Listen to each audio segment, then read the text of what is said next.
to Richard Engel, who is in Cairo, as he has been throughout this story. And Richard, first, Tahrir Square, which is the heartbeat of where this revolution has happened. There is an attempt, I understand this morning, to get back to normal. How has that played out?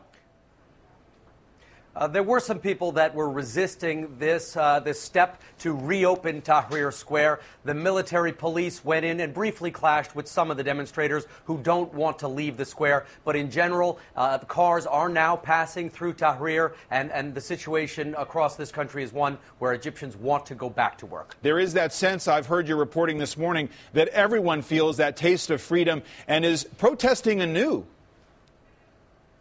They certainly are. There is a wave of empowerment that people are feeling here, and there have been small demonstrations all across Cairo, starting in the morning. Doctors, lawyers, journalists, the police who were used to crush the demonstrators were themselves out demonstrating today. People say they just will not accept poor working conditions, they won't accept corruption, and they have seen that they can get empowerment through demonstrations. So there are going to be a lot more demonstrations in the days to come. Richard, demanding their rights. And Richard, we continue to look live at Tahrir Square as you've been reporting. The government in Egypt is the military in Egypt, and they are making some developments this morning. What are they?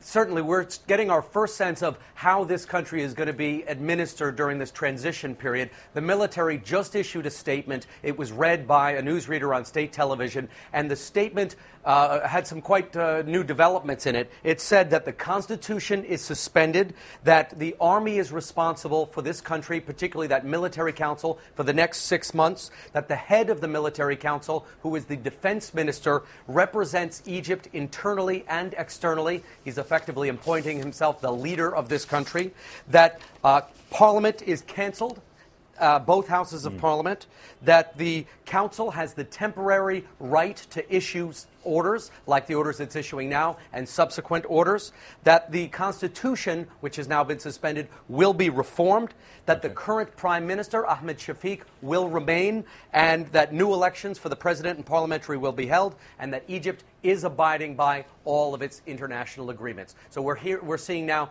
the first clear signs from the military saying it is firmly in charge, and this is how it plans to run the country for a transition period. All right, Richard Engel, thank you for your reporting throughout this.